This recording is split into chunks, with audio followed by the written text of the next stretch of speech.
Hello friends, तो आज के इस वीडियो में मैं आपके साथ डिस्कस करने वाली हूं कि अब फाइनेंशियल ईयर 24-25 यानी कि असेसमेंट ईयर 25-26 के लिए ITR 3 फॉर्म कौन पर्सन है जो कि फाइल कर सकता है। क्योंकि आपका जो ITR 3 फॉर्म होता है वो एक ऑलराउंडर फॉर्म होता है जिसमें आपकी सभी तरह की जो इनकम होती है वो रिपोर्ट की जाती है। चाहे वो इनकम आपको सैलरी या पेंशन से रिसीव होती है, या फिर आपको हाउस प्रॉपर्टी से रिसीव होती है, या फिर आपको कोई भी कैपिटल गेन होता है, या आपकी कोई भी बिजनेस या प्रोफेशन से अगर कोई इनकम है, या फिर आपकी कोई भी अदर सोर्सेज की इनकम है जिसमें आपकी स्पेशल कैटेगरी की इनकम होती है। जैसे कि अगर आपको वर्चुअल डिजिटल असेट से, क्रिप्टो से, ऑनलाइन गेम से अगर कोई भी इनकम रिसीव होती है तो उस केस में आप ITR 3 फॉर्म फाइल कर सकते हैं। अब ITR 3 फॉर्म जो है वो कोई भी इंडिविजुअल या HF, चाहे वो इंडिया का रेजिडेंट हो या नॉन रेजिडेंट हो, और जिस पे टैक्स ऑडिट के प्रोविजन एप्लीकेबल होते हैं, तो उस केस में आप ITR 3 फॉर्म फाइल कर सकते हैं। लेकिन यहाँ पे ITR 3 फॉर्म का एक एक्सेप्शन है कि यदि आप एक बिजनेसमैन या प्रोफेशनल है और यदि आप अपनी इनकम जो है वो प्रेजम्पटिव टैक्सेशन बेसिस पर डिक्लेयर करना चाहते हैं तो उस केस में आप ITR 3 फॉर्म फाइल नहीं कर सकते हैं, यानी कि उस केस में आपको ITR 4 फॉर्म फाइल करना पड़ेगा। तो hi everyone, this is C Deepika Jain here and welcome back to my YouTube channel. तो आज के इस वीडियो में मैं आपके साथ डिस्कस करने वाली हूँ कि अब यदि आपके द्वारा फाइनेंशियल ईयर 24-25 की ITR 3 फॉर्म फाइल की जाती है तो इस साल के ITR फॉर्म में काफ़ी सारे मेजर चेंजेस है जो कि किए गए हैं। तो ITR फाइल करने से पहले कौन कौन से ऐसे डॉक्यूमेंट है जो कि आपको कलेक्ट करके रखने हैं ताकि आप अपनी ITR जो है वो टाइमली फाइल कर सकें और आपको किसी भी तरह की लेट फीस का पेमेंट ना करना पड़े। तो वीडियो आपके लिए काफ़ी यूजफुल होने वाली है, इसलिए वीडियो को एंड तक जरूर देखें। Who should file ITR 3 for financial year 24-25 assessment year 25-26। तो रिसेंटली CBDT के द्वारा फाइनेंशियल ईयर 24-25 से रिलेटेड ITR फॉर्म नोटिफाई किए गए हैं। तो ITR 3 फॉर्म में काफ़ी सारे नए शेड्यूल और काफ़ी सारे मेजर चेंजेस है जो कि किए गए हैं। तो अब यदि आपके द्वारा फाइनेंशियल ईयर 24-25 में ITR 3 फॉर्म फाइल किया जाता है तो उस केस में आपको इन चेंजेस के बारे में ज़रूर पता होना चाहिए। तो उससे पहले हम ये समझ लेते हैं कि ITR 3 कौन पर्सन फाइल कर सकता है। तो अब यदि मान लो आप कोई भी इंडिविजुअल है या फिर HF है और यदि आपको फाइनेंशियल ईयर 24-25 में अगर बिजनेस या प्रोफेशन से अगर कोई इनकम होती है और यदि आपको कोई बुक्स ऑफ अकाउंट्स है जो कि मेंटेन करना मैंडेटरी है तो उस केस में आप ITR 3 फॉर्म फाइल कर सकते हैं। यानी कि अगर कोई भी मैन्युफैक्चरर है, ट्रेडर है या कोई प्रोफेशनल है या फिर किसी भी पर्सन के द्वारा फ्यूचर या ऑप्शन में अगर कोई ट्रेडिंग की जाती है तो उस केस में वो ITR 3 फॉर्म फाइल कर सकते हैं। लेकिन यदि मान लो कोई भी बिजनेसमैन या प्रोफेशनल है जो कि अपनी इनकम प्रेजम्पटिव टैक्सेशन स्कीम के बेसिस पे सेक्शन 44 AD में या 44 AD A में डिक्लेयर करना चाहता है तो उस केस में वो ITR 3 फॉर्म फाइल नहीं कर सकता है। यानी कि अगर कोई टैक्स पेयर के द्वारा प्रेजम्पटिव टैक्सेशन स्कीम ऑप्ट की जाती है तो उस केस में उसे ITR 4 फॉर्म फाइल करना मैंडेटरी है। इस तरीके से ITR 3 फॉर्म में यदि आपको बिजनेस या प्रोफेशन के अलावा एक से ज़्यादा हाउस प्रॉपर्टी है जो कि रेंट पे देने से अगर रेंटल इनकम रिसीव होती है, या फिर आपको कोई भी सैलरी या पेंशन से अगर कोई इनकम रिसीव हो रही है, या फिर आप शेयर मार्केट में या म्यूचुअल फंड में कोई इन्वेस्टमेंट करते हैं और वहाँ से अगर आपको कोई भी कैपिटल गेन होता है, या फिर आपके द्वारा कोई भी कैपिटल असेट्स है जो कि सेल करने से अगर आपको कोई भी कैपिटल गेन हो रहा है, या फिर आपको कोई भी अदर सोर्सेज की इनकम रिसीव होती है जैसे कि कमीशन की इनकम है, डिविडेंड की इनकम है, या फिर आपको स्पेशल कैटेगरी की इनकम रिसीव होती है जैसे कि क्रिप्टो से है, लॉटरी से है, वर्चुअल डिजिटल असेट से है, हॉर्स रेस से है, ऑनलाइन गेम से है, तो इन सभी केसेस में भी आप ITR 3 फॉर्म फाइल कर सकते हैं। नेक्स्ट है, यदि मान लो आप किसी पार्टनरशिप फर्म में पार्टनर है और वहाँ से अगर आपको कोई रेमरेशन रिसीव हो रहा है, या फिर आपके द्वारा फाइनेंशियल ईयर 24-25 में किसी भी अनलिस्टेड इक्विटी शेयर में कोई इन्वेस्टमेंट किया जाता है, या फिर आप किसी कंपनी में डायरेक्टर हैं और वहाँ से अगर आपको कोई भी इनकम रिसीव होती है तो उस केस में आप ITR 3 फॉर्म फाइल कर सकते हैं। तो इस तरीके से जो आपका ITR 3 फॉर्म है वो स्पेशली जिनकी बिजनेस या प्रोफेशन से इनकम है उनके लिए डिज़ाइन किया गया है।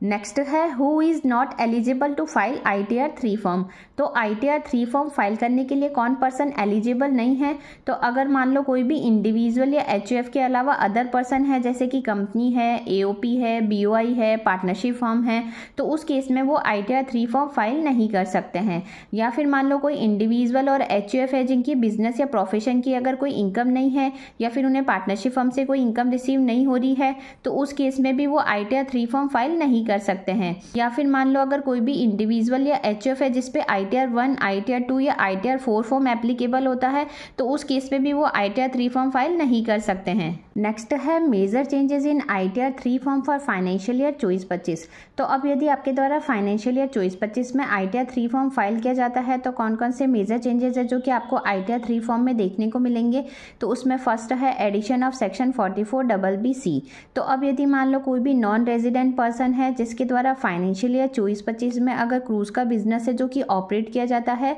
तो उस केस में नॉन रेजिडेंट के पास ये ऑप्शन रहता है कि वो अपनी ग्रॉस पैसेंजर रिसिप्ट का 20% profit as a deemed income declare कर सकता है सेक्शन 44BBC में। तो अब यदि आपके द्वारा फाइनेंशियल ईयर 24-25 की ITR 3 फॉर्म फाइल की जाएगी तो उसमें आपको एक नया सेक्शन देखने को मिलेगा, सेक्शन 44BBC।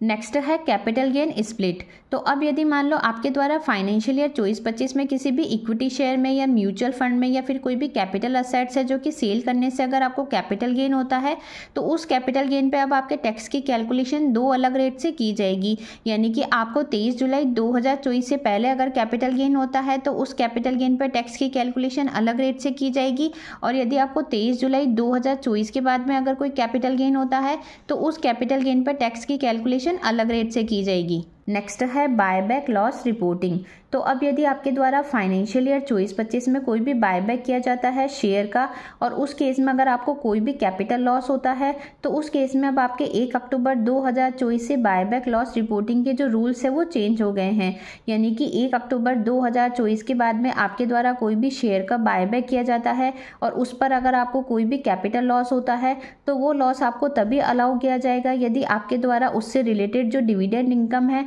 वो इनकम फ्रॉम अदर सोर्सेज के हेड में रिपोर्ट की जाती है। नेक्स्ट है असेट्स एंड लायबिलिटीज थ्रेशोल्ड। तो अभी तक क्या होता था कि यदि आपकी एक फाइनेंशियल ईयर में टोटल इनकम यदि 50 लाख रुपए से ज़्यादा हो जाती थी तो उस केस में रिटर्न फाइल करते समय आपको अपनी सारी असेट्स और सारी लायबिलिटीज़ की रिपोर्टिंग ITR फॉर्म में करना मैंडेटरी होता था। तो अब यहाँ पे आपकी 50 लाख रुपए की जो लिमिट है उसको इंक्रीज करके 1 करोड़ रुपए कर दिया है। तो इस तरीके से अब यदि आपकी फाइनेंशियल ईयर 24-25 की टोटल इनकम यदि 1 करोड़ रुपए से एक्सीड हो जाती है तो ही आपको ITR फाइल करते समय अपनी सारी असेट्स और सारी लायबिलिटीज की रिपोर्टिंग ITR फॉर्म में करना मैंडेटरी है। लेकिन यदि आपकी इनकम 1 करोड़ रुपए से कम है तो उस केस में आपको असेट्स और लायबिलिटीज की रिपोर्टिंग ITR फॉर्म में करना मैंडेटरी नहीं है। नेक्स्ट है एनहांस डिडक्शन रिपोर्टिंग। तो अब यदि आपके द्वारा फाइनेंशियल ईयर 24-25 की ITR यदि ओल्ड टैक्स रिजीम में फाइल की जाती है और वहाँ पे यदि आपके द्वारा सेक्शन 80C से लेके 80U में अगर कोई भी डिडक्शन या एग्जम्पशन है जो कि रिटर्न में क्लेम की जाती है तो इस साल से आपको काफ़ी सारी डिटेल इन्फॉर्मेशन है जो कि ITR फॉर्म में डालना मैंडेटरी हो गया है। जैसे कि यदि आपके द्वारा सेक्शन 80C में यदि LIC की कोई डिडक्शन ली जाती है तो उस केस में आपको डॉक्यूमेंट नंबर डालना भी मैंडेटरी है। यदि आप ट्यूशन फीस की कोई डिडक्शन क्लेम करते हैं तो उस केस में आपको रिसिप्ट नंबर डालना मैंडेटरी है। इसी तरीके से यदि आपके द्वारा सेक्शन 80DD में या 80U में अगर कोई डिडक्शन है जो कि क्लेम की जाती है तो उस केस में आपके द्वारा अभी तक फॉर्म 10IA ही फाइल किया जाता था, लेकिन इस साल जो आपके द्वारा रिटर्न फाइल किया जाएगा तो उसमें आपके द्वारा जो फॉर्म 10IA फाइल किया जाता है उसके एक्नॉलेजमेंट नंबर और डेट ऑफ फाइलिंग भी आपको डालना मैंडेटरी है। नेक्स्ट यदि आपके द्वारा HRA क्लेम किया जाता है तो उसके संबंध में भी आपको काफ़ी सारी डिटेल है जो कि ITR फॉर्म में डालना मैंडेटरी है। नेक्स्ट है यदि मान लो आपने कोई होम लोन ले रखा है और उस केस में यदि आप इंटरेस्ट पोर्शन की डिडक्शन यदि रिटर्न में क्लेम करते हैं तो अब आपके ITR फॉर्म में इंटरेस्ट ऑन बोरोड कैपिटल के संबंध में एक सेपरेट शेड्यूल है जो कि इंसर्ट कर दिया गया है, जिसमें आपके द्वारा ये लोन जो है वो कौन सी बैंक या फाइनेंशियल इंस्टीट्यूशन से लिया गया है